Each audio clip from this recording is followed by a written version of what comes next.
নমস্কাৰ সকলোকে মোৰ অন্য এটা ভিডিঅ'লৈ সকলোকে স্বাগতম জনাইছোঁ। ৰাতিপুৱা আহি কাম বন কৰি মেলি গা পা ধুই ধুনীয়াকৈ এয়া ভাতৰ কুকাৰটো বহাই দিলোঁ। মানুহজন যিহেতু 8টা বজাতে যাবগৈ ঘৰৰ পৰা, আৰু সেয়েহে মই জল্দি ভাতৰ কুকাৰটো বহালোঁ। তাৰপিছতে আৰু চাহৰ চচটো যোগাৰ কৰিলোঁ। চাহখিনি বনাই সকলোকে খুৱাব লাগিব যিহেতু ধুনীয়াকৈ চাহখনো বহাই দিলোঁ।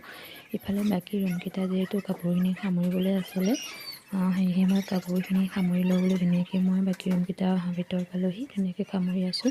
আৰু আপোনালোকৰ চাহ তাহ খোৱা বোৱা হ'ল নাই বাৰু? আৰু আমাৰ মহিলাসকলৰ কামবোৰ কৰি থাকিলে ওলাই থাকে যিহেতু, আৰু নকৰাকৈ যিহেতু থাকিব নোৱাৰোঁ, সেয়েহে কৰিয়ে থাকোঁ দেই। আৰু বিচনা পাতৰবিলাক সামৰি চিজিল লগাই থ'লে নিজৰে ভাল লাগে নহয়নে বাৰু? সেয়েহে মই ধুনীয়াকৈ ইয়াক কৰি চিজিল লগাই থৈছোঁ। আৰু আনফালে আৰু এখন আছে বাৰু সামৰিবলৈ, আৰু ধুনীয়াকৈ এখন হৈ গৈছে বাৰু সামৰি দেই। আৰু বহুতো কাম আছে যিহেতু কৰিবলৈ, মানে ভাত পানী খোৱা বোৱা সকলোকে, আৰু দিনটো কিমান যে কাম ওলাই থাকে এটা এটা বাৰু।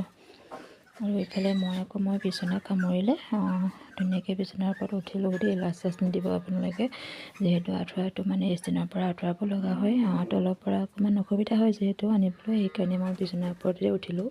বিচনাৰ ওপৰত উঠি মই আঁঠুৱাটো মই ষ্টেণ্ডৰ পৰা আঁতৰাই লৈ আহোঁ।